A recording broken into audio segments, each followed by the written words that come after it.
अस्सलामुअलैकुम, आप देख रहे हैं समा। मैं हूं फवाद ज़ैदी और मैं हूं आपके साथ शहरबानो आवान। बुलेटिन में खुशामदीद। बुलेटिन का आगाज करेंगे नून लीग के लिए अच्छी खबर है। लाहौर हाई कोर्ट ने हनीफ अब्बासी की उम्र कैद की सजा मुअत्तल कर दी। एफिड्रीन केस में जमानत पर रिहा करने का हुक्म दे दिया। जस्टिस आलिया नीलम की सरबराही में 2 रुकनी बेंच ने फैसला सुनाया। इंसदाद मनशियात अदालत ने हनीफ अब्बासी को उम्र कैद की सजा सुनाई थी। हनीफ अब्बासी ने सज़ा के खिलाफ अपील में मौक़िफ़ इख्तियार किया कि अदालत ने फैसले में अहम कानूनी निकात को नज़रअंदाज किया। समा के नुमाइंदे हमारे साथ मौजूद हैं। रियाज अहमद, रियाज बताइएगा, आज अदालत में जो कार्रवाई हुई और हनीफ अब्बासी की सज़ा को मुअत्तल किया गया। सवाल दोबारा कीजिएगा, आपकी आवाज। अदालती कार्रवाई से मुताल्लिक बताइएगा, जो आज अदालत में कार्रवाई हुई और हनीफ अब्बासी की सज़ा को मुअत्तल करके उन्हें रिहा करने का हुक्म दिया गया। तफसील से बताइएगा तमाम तर डिटेल्स। जी, अच्छा है कि अदालत ने आज जो सजा है वो उम्र कैद की को मुअत्तल किया है। मुअत्तल करने के बाद उन्हें रिहा करने का भी हुक्म दिया है।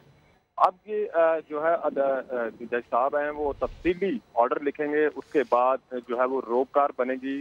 रोबकार बनने के बाद वो जेल हुकाम के पास जाएगी। जेल हुकाम जो है जिस हॉस्पिटल में वो जेरे इलाज हैं इस वक्त, शेख जायद हॉस्पिटल में, और जिस कमरे में वो इलाज करवा रहे हैं उस कमरे को चूंकि सब जेल करार दिया गया है, तो वहां से फिर जेल का अमला हटा लिया जाएगा जब रोबकार जेल हुकाम को मिलेगी। और जब अमला हटाया जाएगा तो उसके बाद वो ऑटोमेटिक रिहा हो जाएंगे।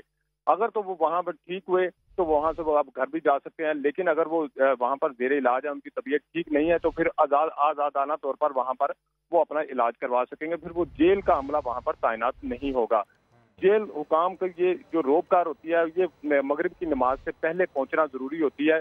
लेकिन अगर चूंकि जिस तरह नवाज शरीफ की जो रोबकार भी रात जे पहुंची थी, तो इस तरह इनकी अगर रोबकार भी, ज़ाहिर है ये एक्सेप्शनल केस होता है, तो इसमें भी अगर रोबकार थोड़ा सा लेट भी पहुंची तो इनको आज रिहाई इनकी मुमकिन हो जाएगी। जी ठीक, बहुत शुक्रिया आपका रियाज अहमद। हनीफ अब्बासी के साहिबजादे हम्मास अब्बासी ने अदालती फैसले का खैर मकदम किया है। क्या उनका कहना है, आपको सुनवाते हैं। सबसे पहले अल्लाह का शुक्र है कि हमारे जो ना करदा गुनाह की सज़ा काटी 9 महीने की, वो हमें इंसाफ मिला अदालत से। और इसके अलावा ये देख लें, आपके सामने कोई कुछ प्रूफ नहीं कर सके। पिछली अदालत में कुछ प्रूफ नहीं किया उन्होंने, NF वालों ने, अभी भी वो चुप थे, कुछ प्रूफ नहीं हुआ। इसलिए जज साहिबा ने कहा कोई एविडेंस नहीं है, तो नो रिकवरी, कोई चीज़ रिकवरी नहीं हुई, तो किस चीज़ पर सज़ा दी थी। और वो 9 महीने की सज़ा थी वो सस्पेंड कर दी उन्होंने। और आप अपील में जाएंगे, अब आगे केस लड़ेंगे। देखिए बहुत अच्छा फील कर रहा है। अभी तो बंदे का अल्फाज नहीं होते कि बंदा क्या बोले इस टाइम पे। अल्लाह का बहुत शुक्र है, लोगों की बड़ी दुआएं हैं, भाइयों की, बहनों की, बुजुर्गों की, सबकी। हनीफ अब्बासी नाकर्दा गुनाह पर जेल काट रहे थे। हमारे खिलाफ कमजोर केसेस बनाए गए। नून लीगी रहनुमा मरियम औरंगजेब कहती हैं नैब प्रोसिक्यूशन अदालतों में इल्जाम साबित करने में नाकाम रहती है। आज के फैसले के बाद नैब पर एक और सवालिया निशान उठ गया है। वो समा से गुफ्तगू कर रही थी। ऑनरेबल जज हैं, उनके रिमार्क्स अगर देखें कि नैब का अपनी प्रोसिक्यूशन जो है वो शवाहिद लाने में, किसी किस्म का एविडेंस लाने में कामयाब नहीं हुई। और आज एक और सवालिया निशान एक दफा फिर नैब के ऊपर उठा है कि क्यों इतने कमजोर केसेस होते हैं और उस वक्त कहा जाता है अरेस्ट भी हो जाते हैं, लेकिन जब अदालतों के अंदर वो केसेस डिफेंड करने का वक्त आता है तो नैब की अपनी प्रोसिक्यूशन भी उसको डिफेंड नहीं कर सकती। शहबाज शरीफ साहब का केस देख लें, हमजा शहबाज शरीफ साहब के घर के बाद जो दावा बोला गया वो केस देख लें, नवाज शरीफ साहब का केस देख लें। फैसले इसलिए हमारे हक में आ रहे हैं क्योंकि कमजोर फैसले हैं, और जब आला अदालतों में जाते हैं तो उनके साथ वही होता है सलूक। ऐसे ही कमजोर फैसले और झूठे मुकदमों का होना चाहिए। इसी पर बात करने के लिए हमारे साथ मौजूद हैं सीनियर एनालिस्ट अदनान आदिल साहब। अदनान साहब, बहुत शुक्रिया आपके वक्त का। जैसे कि आपने सुना, फैसला सुना दिया गया है। हनीफ अब्बासी केस में हनीफ अब्बासी की सजा मुअत्तल कर दी गई है और उनकी रिहाई का हुक्म दे दिया गया है। कैसा देख रहे हैं आप इस फैसले को? देखिए, एक तो ये जो था वो एंटी नारकोटिक्स फोर्स ANF ने बनाया था, नैब ने नहीं बनाया था। तो मरियम औरंगजेब की जो तनकीद है नैब पर, वो इस लिहाज से दुरुस्त नहीं है। दूसरी बात यह है कि हनीफ अब्बासी के ऊपर चार्ज ये था कि उन्होंने एफिड्रीन का कोटा लिया बहुत ज़्यादा मिकदार में, 500 किलोग्राम की, और वो ये साबित नहीं कर सके कि इसको दवा बनाने के लिए इस्तेमाल किया गया, क्योंकि इस सब्सटेंस से जो है वो मंशियात भी बनती है। तो उन पे इल्ज़ाम ये था कि उन्होंने एफिड्रीन लेकर मंशियात के तौर पर, जो कि एक्सटेसी के नाम से मशहूर है, वो उसमें इन्वॉल्व थे। तो अब ये कहना कि उनके बेटे ने ये कहा कि वो बरामद नहीं कर सका, तो भाई जो चीज़ नशे में इस्तेमाल हो गई हो, कॉमन सेंस की बात है, वो बरामद कैसे हो सकती है। लेकिन हमारा मसला ये है कि हमारा जो कानूनी निज़ाम है वो मुल्जिम को बहुत फेवर करता है। कोई अच्छा वकील हो जो कानून की बहुत समझ रखता हो तो वो कानूनी मुशगाफियों के जरिए मुल्जिम को छुड़ा कर ले जाता है। तो अभी भी जमानत उनकी हो गई है, लेकिन केस तो अभी चलेगा। अभी हाई कोर्ट में बाकायदा समाअत होगी अपील की, और फिर फैसला होगा कि क्या उनको बाइज्जत बरी किया जाता है या उनकी सज़ा बरकरार रखी जाती है। अभी तो उनको एक अबूरी रिलीफ मिला है, सज़ा मुअत्तल हुई है और वो जमानत पर रिहा हुए हैं। और हम देख रहे हैं कि लाहौर हाई कोर्ट जो है नून लीग से मुबारक साबित हुई है। अब तक नून लीग का जो भी लीडर लाहौर हाई कोर्ट में गया है उसे वहाँ से रिलीफ मिला है, और आज हनीफ अब्बासी भी उनमें शामिल हो गए जनाब।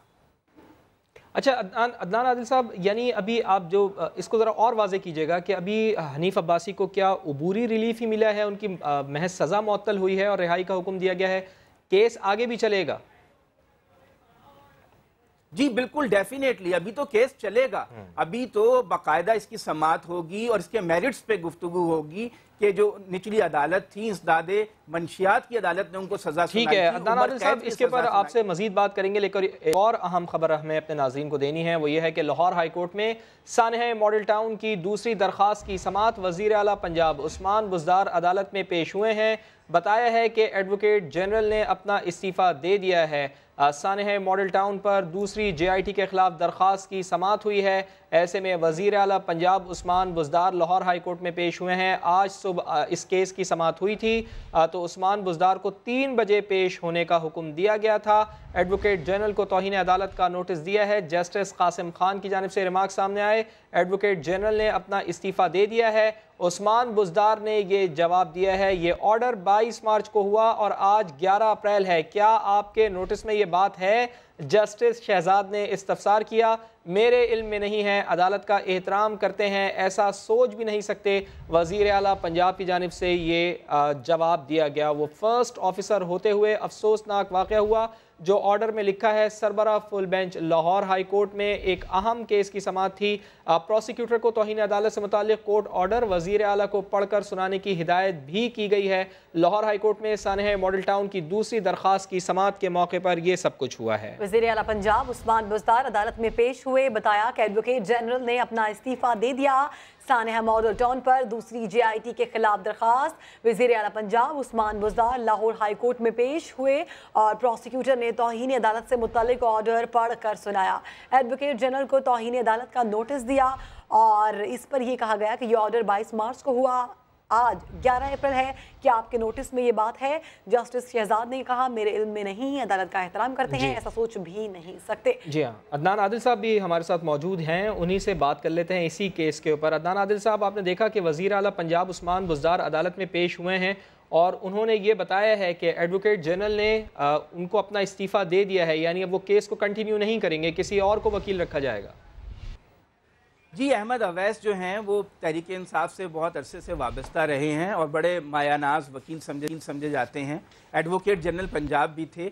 जब उनका ये इसका मामला हुआ इस केस का कि दूसरी जो JIT है उसके ऊपर हाई कोर्ट ने कहा कि अभी ये काम करना बंद कर दे वक्ती तौर पे, यानी उसको मुअत्तल किया, उसके काम को उसको बंद नहीं किया। अभी तफसीली फैसला उन्होंने सुनाना है कि क्या ये जायज़ है कानूनी तौर पर या नाजायज़ है। तो अहमद अवैस आवाज़ बुलंद हो गई, कुछ और लोग भी थे, कुछ ऐसा शोर हुआ जिसे अदालत ने कहा कि यह गैर मुनासिब रवैया है और उनसे बार बार दरख्वास्त की कि वो इस पे माजरत कर लें, लेकिन वो माजरत करने के लिए तैयार नहीं थे। इसलिए उनको अब एक ही ऑप्शन थी, या तो वो माफ़ी मांग लेते अदालत से, कहते कि ठीक है मुझसे कोई गलत बात हो गई। हामिद खान एडवोकेट ने आज अदालत से कहा भी कि उनका मकसद हरगिज़ तौहीन अदालत नहीं था, बल्कि वो उनकी आवाज़ ही बुलंद है। लेकिन अदालत ने वो वापस नहीं लिया तौहीन अदालत का नोटिस, और अहमद अवैस भी माफ़ी मांगने के लिए तैयार नहीं थे। बहुत शुक्रिया अदनान आदिल साहब। जो लोग दूसरी जमातों से तहरीक इंसाफ में शामिल हैं उनकी कोई गारंटी नहीं साथ रहेंगे। शाह महमूद कुरैशी और जहांगीर तरीन के दरमियान मकामी सियासत पर इख्तलाफ है, ऐसा कहना है तहरीक इंसाफ के जनरल सेक्रेटरी अरशद दाद का। समा के नुमाइंदे नईम अशरफ भट्ट को इंटरव्यू के दौरान अरशद दाद ने कहा है कि वज़ीर आज़म इमरान खान की परफॉर्मेंस पर कोई फ़ौजी इख्तलाफ नहीं कर सकता, वज़ीर आज़म के बगैर कोई डील भी नहीं हो सकती। उन्होंने मज़ीद क्या कहा, आपको सुनवाते हैं। لوگ اس بات کے مخالف تھے کہ لوگوں کو انٹر نہ ہونے دیں، لیکن موقع دیں لوگوں کو کہ اپنے خیالات درست کر دیں. لیکن اگر وہ یہ ثابت کریں آنے کے بعد کہ وہ جی ہمارے رنگ میں نہیں رنگا گیا، تو وہی دروازے جو ان کے لیے کھلے تھے، تو انہی کھلے دروازوں سے ہم ان کو ریکویسٹ کریں گے کہ آپ ہماری ویژن کے ساتھ ہی نہیں بن سکے تو مہربانی کریں سائیڈ لائن پہ ہو جائیں. تو ان کی کیا شورٹی ہے کہ وہ آپ کے ساتھ ہی رہیں گے؟ دیکھیے، میں نے جس طرح آپ کو کہا کوئی شورٹی نہیں ہے، ہم تو موقع دے رہے ہیں سب کو، اور یہ بات آپ کی درست ہے. لیکن جو پی ٹی آئی کا نیا آئین ہے، اگر آپ اس کو اسٹڈی کریں، ہم نے اس میں یہ سب چیزیں ایڈریس کر لی ہیں، ڈیفائن کر لی ہیں اور اس کی روک تھام کر دی ہے. تو اب وہ آنا جانا جو لگا رہا تھا نا، وہ نہیں ہو پائے گا. اور ہم امید کر رہے ہیں کہ ہمارے مہینے بھر میں آئین لاگو ہو جائے گا، اڈاپٹ ہو جائے گا، تو اس کے بعد یہ چیزیں نہیں ہوں گی. مطلب ہم نے وہ سبق سیکھ لیا ہے، تو اب سبق سیکھنے کے بعد انشاءاللہ یہ نہیں ہوگا. مطلب it is there last chance کہ یا تو وہ ہمارے رنگ میں رنگے جائیں، الیکٹیبل سے ہٹ کے اور نظریاتی بنیادوں پہ پارٹی کو کرنا ہے. سیف اللہ نیازی کے آنے سے اس بات کو مزید تقویت مل جاتی ہے. جو سلیکشن تھی آپ کی کیبنٹ کی، جو لوگوں کو سلیکٹ کیا کہ یہ تو وہ صرف خان صاحب کی تھی یا آپ کی کوئی مشاورت تھی؟ کیا کرائیٹیریا کیا تھا؟ نہیں، دیکھیے، اس کے اندر میری ذاتی مشاورت نہیں تھی، میں اس میں نہیں تھا، اور وہ بیسیکلی خان صاحب نے خود فیصلے کیے. اچھا، آپ پارٹی کے اہم ترین عہدے پر ہیں، دو بڑے پارٹی کے، جو کہ ایک پرانا ان کا چل رہا ہے، جو دونوں کی بڑی کنٹریبیوشن ہے. دیکھیں، اس میں کوئی شک تو نہیں ہے کہ جہانگیر ترین خان نے پارٹی کے لیے بہت کام کیا، خان صاحب کا ساتھ دیا، مشکل وقت میں بھی ساتھ دیا، اور یہ ان کا رول ہم پارٹی میں بھول تو سکتے نہیں، نہ اس کو زیرو کر سکتے. لیکن جو اس کا قانونی پہلو ہے وہ بھی اپنی جگہ درست ہے، ٹھیک ہے. تو اس میں کوئی درمیان کا راستہ نکالنا پڑے گا. تو شاہ صاحب کو ظاہر ہے وہ بس بتایا جائے گا. دیکھیے، ان کے جو لوکل پالیٹکس کے خد و خال ہیں اور جو ڈائنامکس ہیں، وہ بھی افیکٹ کرتے ہیں ان کی ریلیشن شپ کو. جب شاہ جی سے ملوں گا تو میں پوچھوں گا کہ انہوں نے یہ کیسے. یہ پہلے پارٹی میں نہیں ہوئی، بینگ اے سیکرٹری جنرل آپ کو نہیں پتا اس بات؟ نہیں، مجھے اس طرح نہیں پتا تھا کہ میڈیا میں آئے جو انہوں نے کہا. یہ پہلے پارٹی میں یہ میرے ساتھ ڈسکس نہیں ہوا تھا. تنقید ہو رہی ہے ہر بات میں، یو ٹرن ہر بات میں، کیونکہ وہ بڑی باتیں ہو گئی تھیں اور سارا. تو یہ آپ تسلیم کرتے ہیں کہ وہ غلطی تھی؟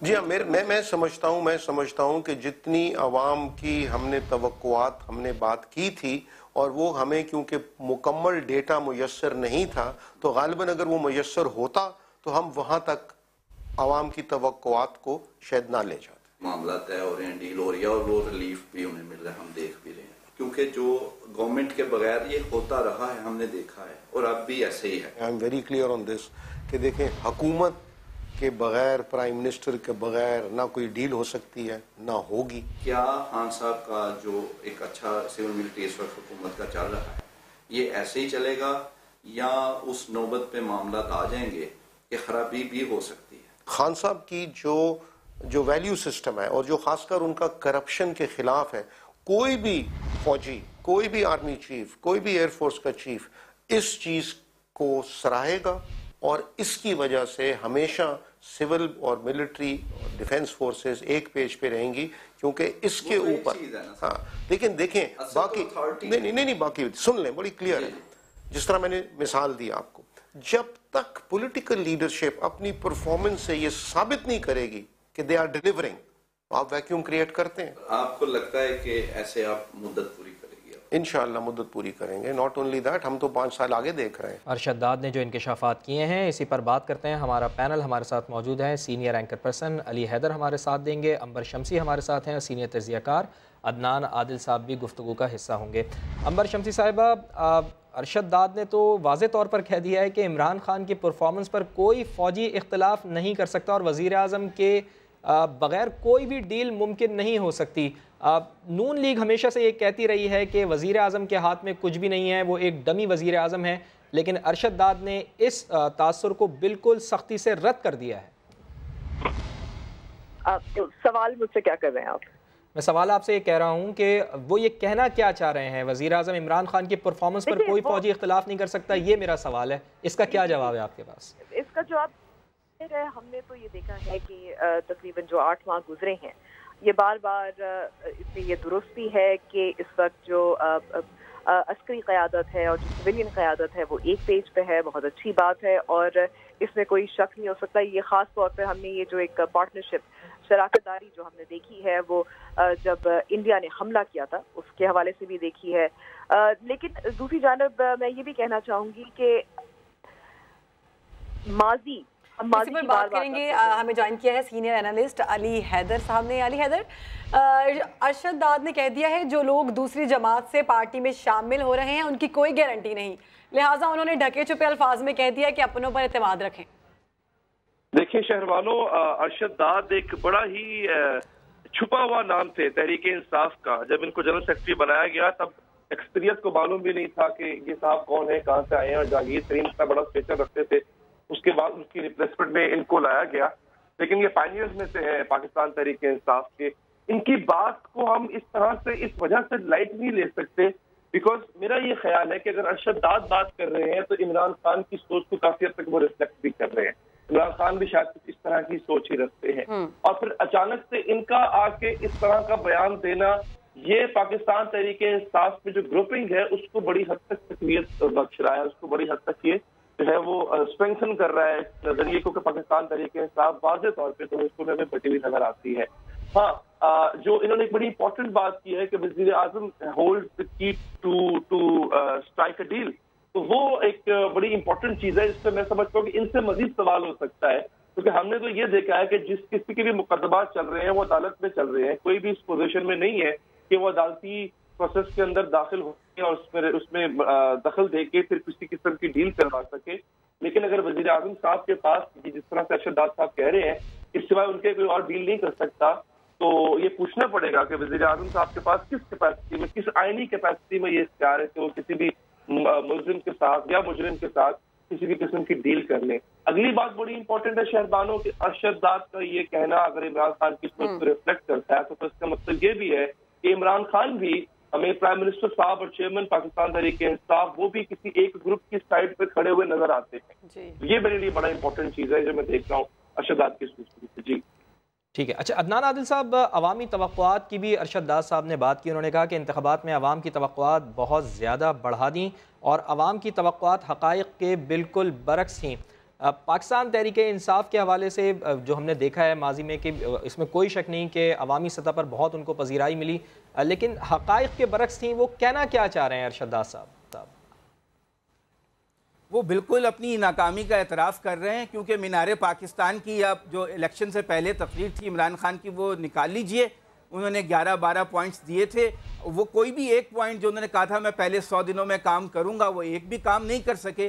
تو وہ واضح طور پہ یہ بات کہہ رہے ہیں کہ ہم نے بہت مبالغہ آرائی سے کام لیا اور بہانہ یہ بنا رہے ہیں کہ ہمارے پاس ڈیٹا نہیں تھا. یہ اتنے بچے ہیں روٹی کو اوٹی کہتے ہیں کہ انہوں نے ایسے بڑے بڑے دعوے کیے کہ ہم 1 کروڑ نوکریاں دیں گے، 50 لاکھ گھر بنائیں گے، زرعی ایمرجنسی لگا دیں گے اور یہ کام کریں گے وہ کام کریں گے. کچھ بھی نہیں کر سکے. مقصد یہ کہ انہوں نے جان بوجھ کر ووٹ لینے کے لیے عوام کو بیوقوف بنایا. اگر ارشد داد میں اتنی اخلاقی جرت ہے تو وہ یہ بات کہہ رہے ہیں کہ ہم نے زیادہ توقعات بڑھا دیں، تو عمران خان کو بھی بالآخر عوام کے سامنے آ کر یہ اعتراف کر لینا چاہیے کہ ہم سے غلطی ہوئی، ہم نے آپ سے بہت مبالغہ کرتے ہوئے ایسے وعدے کر لیے جو ہم پورا نہیں کر سکتے. جو معیشت کی گروتھ ریٹ 2.5-3% ہے اس میں 1 کروڑ نوکریاں تو دور کی بات ہے، 10-20 لاکھ نوکریاں بھی پیدا نہیں ہو سکتی، اور 50 لاکھ مکان تو دور کی بات ہے، 10-15 لاکھ مکان بھی نہیں بن سکتے. اور جو بھی انہوں نے وعدے کیے تھے ان کی کوئی حقیقت نہیں تھی. یہ انہوں نے بالکل درست اعتراف کیا ہے، لیکن میرا خیال ہے یہ اعتراف جو ہے عمران خان کی سطح پر ہونا چاہیے. باقی جہاں تک پارٹی ہے تو پارٹی نہیں ہے، یہ ایک فینس کلب ہے عمران خان کا. عمران خان کے گرد گھومتی ہے جیسے فیصل آباد کا شہر جو ہے گھنٹہ گھر کے گرد گھومتا ہے، تحریک انصاف عمران خان کے گرد گھومتی ہے. اس پارٹی میں جو بھی بات عمران خان کریں گے وہی مانی جائے گی. اب انہوں نے اقتدار حاصل کرنا تھا، کر لیا، لیکن اس کے لیے انہوں نے اپنے اصولوں کی قربانی دی، اپنے نظریات کی قربانی دی، اور تمام جو پارٹیوں کے لوٹے تھے وہ اپنی جماعت میں بھر لیے. اب اس کا نتیجہ وہ بھگت رہے ہیں. پنجاب میں جو کچھ ہو رہا ہے، نہ وہ سول سروس ریفارمز کر پا رہے ہیں، نہ وہ پولیس ریفارمز کر پا رہے ہیں. وہی ایم پی ایز کو فنڈز دینے کی روایت شروع ہو گئی ہے، وہی پروٹوکول شروع ہو گیا ہے. جس بات پر وہ تنقید کرتے تھے وہی کام آج پنجاب میں بھی ہو رہا ہے اور باقی صوبوں میں بھی ہو رہا ہے، وفاق میں بھی ہو رہا ہے. تو میں سمجھتا ہوں अंबर से भी एक सवाल मैं करना चाहूँगा। अंबर, ये देखें, उन्होंने ये भी कहा है कि शाह महमूद कुरैशी और जहांगीर खान तरीन के दरमियान मकामी सियासत पर इख्तलाफ है। जब पाकिस्तान तहरीक इंसाफ में नहीं थे तो दोनों की मुख्तलिफ पार्टीज थीं, दोनों के दरमियान इख्तलाफ था, इसी वजह से मकामी सियासत पर इख्तलाफ है। ये अरशद दाद साहब का ये कहना है। एक सवाल का ये एक हिस्सा ये है, और दूसरा वो ये कह रहे हैं कि हमारी नज़र तो अगले 5 सालों पर भी है और हुकूमत अपनी मुद्दत पूरी करेगी, लेकिन आप समझती हैं कि जिस तरह से मौलाना फजलुर रहमान इंगेज कर रहे हैं आसिफ अली जरदारी को, मियां मोहम्मद नवाज शरीफ को, और अपोजिशन ये कह रही है कि वो हुकूमत को टफ टाइम देगी, तो ऐसी सूरत में पाकिस्तान तहरीक इंसाफ अपनी मुद्दत पूरी कर सकती है?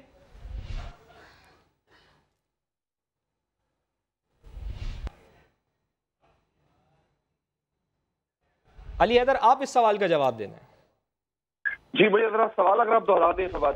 हाँ जी, अली हैदर, बात यह है कि अरशद दाद साहब ये कह रहे हैं कि हमारी हुकूमत मुद्दत पूरी करेगी, हमारी नज़र तो अगले 5 सालों पर भी है, तो ऐसी सूरत में जब अपोजिशन हुकूमत को टफ टाइम देने के लिए बिल्कुल तैयार है, तो क्या हुकूमत मुद्दत अपनी पूरी कर सकती है? अपोजिशन की जानिब से, मौलाना फजलुर रहमान की जानिब से जो इंगेज करने की कोशिश की जा रही है अपोजिशन जमातों को, वो कोई टफ टाइम दे पाएंगे हुकूमत को? और दूसरा, शाह महमूद कुरैशी और जहांगीर खान तरीन के बारे में वो ये कह रहे हैं कि वो तो उनकी मकामी सियासत के ऊपर इख्तलाफात है, पाकिस्तान तहरीक इंसाफ में शामिल होने से पहले वो मुख्तलिफ जमातों में थे, तो लोकल पॉलिटिक्स की वजह से उनके दरमियान आपस में इख्तलाफात हैं, वो कोई बड़ी बात नहीं है। वो उनका कहना है लोकल पॉलिटिक्स की वजह से इख्तलाफात हैं। पहली बात तो ये, इन दोनों की कॉन्स्टिट्यूंसी एक नहीं है। इधर आप पता लगे कि एक हल्के में इनका कोई आपस में तकलीफ है जिसकी वजह से इनकी कॉन्स्टिट्यूंसी कोई और है, उनकी कोई और है। मुझे नहीं समझ आती लोकल पॉलिटिक्स पे इख्तलाफात कैसे हो सकते। एक बात। दूसरी बात ये है कि आप इसका बर्ड आई व्यू लें। 5 साल अगले हुकूमत पे इनकी नजर है, नजर का कोई मसला नहीं है, नजर ये इस्तारों में भी डाल सकते हैं, वो इनकी मर्जी है। हकीकत कुछ और है। इससे ये अगले 5 साल हुकूमत करना चाहते हैं, लेकिन इनको कम से कम अगले 2 साल तक ये बताना होगा, जैसे कि अभी अफगान साहब ने बात की, मैं उनकी एक बात से एग्री करता हूँ, इनको ये आवाम को कम से कम यकीन दिलाना होगा कि वो उस डायरेक्शन में चल पड़े हैं जहाँ पे आवाम के लिए ये सहूलत, सुकून और रिलीफ पैदा करेंगे। फिलहाल किसी भी सेक्शन से रिलीफ होता हुआ नजर नहीं आ रहा। कल की एक बात, आप हैरान हो आज भी इस बात से कि ये प्राइम मिनिस्टर साहब पंजाब आते हैं और पंजाब के बुजुर्ग से कहते हैं कि आपने मुखालिफिन की करप्शन को बेनकाब करना है और उनकी तशहीर करनी है। यही खान साहब थे, यही पीटीआई थे जो कि नून लीग के बुजुर्ग पे तनकीद करते थे कि ये सारा दिन सुप्रीम कोर्ट के बाहर खड़े होकर शरीफ फैमिली को डिफेंड कर रहे होते हैं। बुजुर्ग का ये काम होता है। इससे पहले आप एक नॉन इलेक्टेड बंदे को, जिसको आप बाहर से लेके आए, तर्जुमान बनाया, उसको आपने बुजुर्ग की इंस्पेक्शन पे लगा दिया क्योंकि बुजुर्ग सही काम नहीं कर रहे। और बाद में आप आते हैं और कहते हैं जनाब बुजुर्ग जो है वो सिर्फ करप्शन बेनकाब करें, मीडिया पर जज की तशहीर करें। आप लोगों को अपनी डायरेक्शन ठीक करनी होगी, काम के बदले ऊपर लेके आए जो काम करना चाहते हैं, जो काम आता है, डायरेक्शन ठीक करनी होगी। बहुत शुक्रिया अली हैदर, अंबर कुरैशी, एंकर पर्सन और तज्जियाकार अदनान आदिल साहब, बहुत शुक्रिया, आपने हमें इस हवाले से अपना मौक़िफ़ बताया और वक्त दिया। साबिक़ वज़ीर आज़म शाहिद खाकान अब्बासी की मुश्किलात में इजाफा हो गया है। LNG और आमदन से ज़ायद असासजात केस इंक्वायरी को इन्वेस्टिगेशन में तब्दील कर दिया गया है। नैब रावलपिंडी ने एयरलाइन का तमाम रिकॉर्ड मांग लिया है। मजीद जानेंगे समा के नुमाइंदे सुहेल रशीद से। सुहेल, रिकॉर्ड मांग लिया गया है? जी ऐसा ही है। एयर ब्लू का मुकम्मल रिकॉर्ड जो है वो तलब किया गया है। नैब की जानिब से सिविल एविएशन अथॉरिटी को एक खत लिखकर उसमें यह तलब किया गया है और ये पेशरफ्त ऐसे मौके पर सामने आ रही है जबकि शाहिद खाकान अब्बासी के खिलाफ LNG स्कैंडल के साथ जो उनके खिलाफ आमदन से ज्यादा असासों का केस है वो भी तीसरे दर्जे में पहुंच चुका है। यानी अब बाकायदा उसकी तफ्तीश का मरहला आ पहुंचा है। इससे पहले शिकायत की तस्दीक हुई थी, जिसके बाद इंक्वायरी चल रही थी और अब इसमें बाकायदा इन्वेस्टिगेशन का आगाज कर दिया गया है और उसी सिलसिले में ये खत लिखा गया है और खत में ये तमाम तर जो रिकॉर्ड है एयर ब्लू की आमदन और अखराजात का वो तलब किया गया है नायब की जानिब से, जिसकी रोशनी में मजीद जो तफ्तीश है उसको आगे बढ़ाया जाएगा। तफ्तीश को आगे बढ़ाया जाएगा। बहुत शुक्रिया सुहेल रशीद, आपने हमें अपडेट किया। कुछ मजीद खबरें मगर ब्रेक के बाद। आप रहिए हमारे साथ। कराची के इलाके लियारी खड्डा मार्केट में मां का गुस्सा बच्ची की जान ले गया। मदरसे न जाने पर खातून ने 6 साला बेटी के हाथ बांधे और घर में अकेला छोड़कर जाने की धमकी दी। खातून घर से बाहर निकली ही थी कि सवेरा ने खिड़की से छलांग लगा दी। अहमद रहमान खान की रिपोर्ट में देखिए।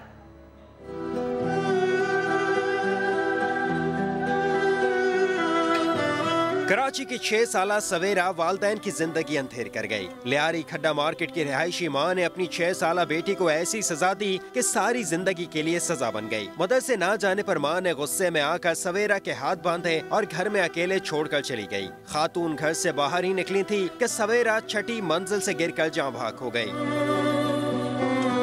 वालिद के मुताबिक सवेरा तीसरी जमात की तालबा थी, उसे मदरसे ना जाने पर ऐसी सजा कभी नहीं दी।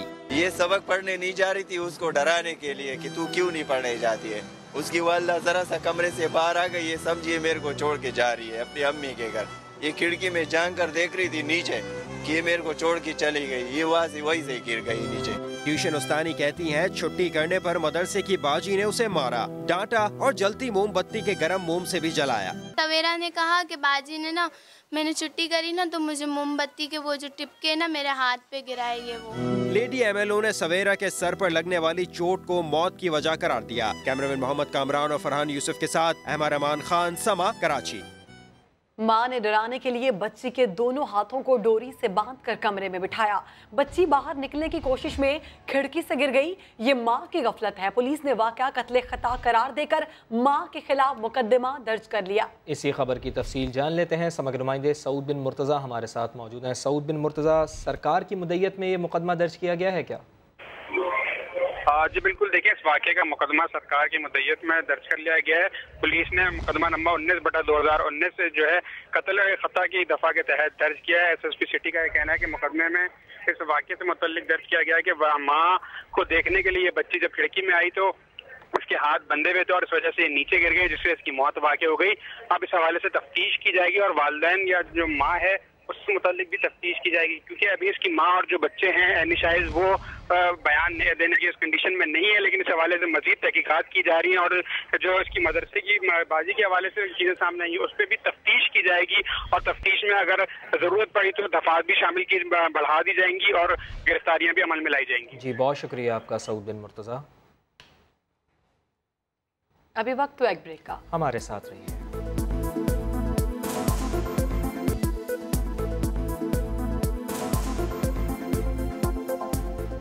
सिंध में एक और स्कैंडल। दादू में सरकारी गोदाम से गंदम की 1,94,000 बोरियां गायब हो गई हैं। महकमा एंटी करप्शन ने कार्रवाई करते हुए 2 मुलाजमीन को गिरफ्तार कर लिया है। मजीद जानते हैं नुमाइंदा खसूसी मंसूर मुगैरी से। मंसूर, बताइएगा ये गंदम कहाँ चली गई? देखिए, दादू के जो DFC डिस्ट्रिक्ट फूड कंट्रोलर, उन्होंने अपने महकमे को लेटर लिखा है कि मुझसे पहले जो DFC था वो उन्होंने कराची मुंतकल करने के हवाले से 1,94,000 यहाँ के गोदामों से गंदम की बोरियां निकाली हैं, जबकि कराची में हमने मालूम किया है तो वहाँ ये गंदम नहीं पहुंची है और जो ट्रांसपोर्टर लेके गया है वो भी हमें कुछ बताने के लिए तैयार नहीं है और ना ही DFC जो बताने के लिए तैयार है। तो इसी तरह दादू के 5-6 मुख्तलिफ गोदाम है, उनसे 1,94,000 गंदम की बोरियां गायब हैं, जिसके लिए कहा जा रहा है कि वो जो अफसरान थे उन्होंने फरोख्त करके पैसे अपने जेबों में रख लिए हैं। तो इस तरह जब लेटर पहुंचा है तो एक उधम मच गया है और एंटी करप्शन तक मामला गया और एंटी करप्शन ने छापा मारा तो वो जो मुलज़ अफसरान थे वो फरार हो गए। छोटे जो 2 चौकीदार थे उनको गिरफ्तार किया गया है। तो महकमा खुराक में भी खुलबली मची हुई है कि ये गंदम कहाँ गई है। बहुत शुक्रिया आपका मंसूर। कराची में दूध महंगा करने की जिद के बाद शाकिर गुज्जर ग्रुप ने सिंध हुकूमत को खुला चैलेंज कर दिया। कह दिया गिरफ्तार करना है तो करो, मर्जी से दूध बेचेंगे। सिंध सरकार और कराची इंतजामिया शाकिर गुज्जर के रिट चैलेंज करने पर जवाब न दे सके, लेकिन दुकानदारों को तंबीह कर दी है कि दूध महंगा बेचोगे तो जेल जाओगे। मोहम्मद अली हफीज की रिपोर्ट। दूध तो महंगा ही बेचेंगे। शाकिर गुज्जर ग्रुप का सिंध हुकूमत को खुला चैलेंज, गिरफ्तार करना है तो शौक पूरा कर लो, आ जाए गिरफ्तार कर लें। और पिछले साल भी ऐसा हुआ था, इन्होंने हमें गिरफ्तार किया था और लोगों ने हमें थाने से छुड़ा लिया था जाके।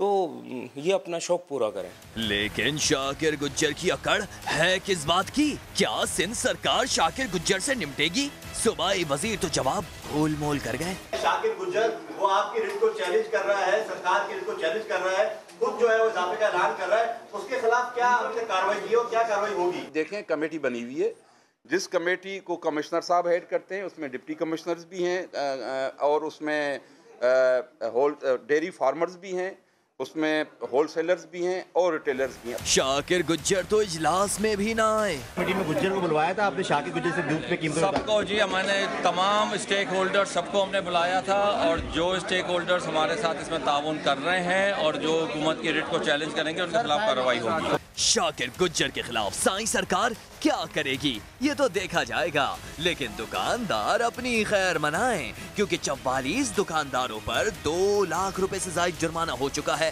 44 दुकानों पे छापे मारे गए और उन पे फाइन तकरीबन 2,70,000 रुपया फाइन इम्पोज वसूल किया जा चुका है और 2 दुकानदार जो हैं उस सिलसिले में उनको जेल भी भेजा जा चुका है। सिंध सरकार, कराची इंतजामिया और शाकिर गुज्जर के अलावा तमाम ही डेयरी फार्मर्स एसोसिएशन फैसला कर चुकी हैं कि दूध महंगा नहीं होगा। कराची में दूध की सरकारी कीमत 94 रुपए फी लीटर है। महंगा दूध हरगिज ना खरीदें। इस रिपोर्ट में देखिए। 120 रुपए किलो नहीं, दूध 94 रुपए फी किलो ही फरोख्त होगा।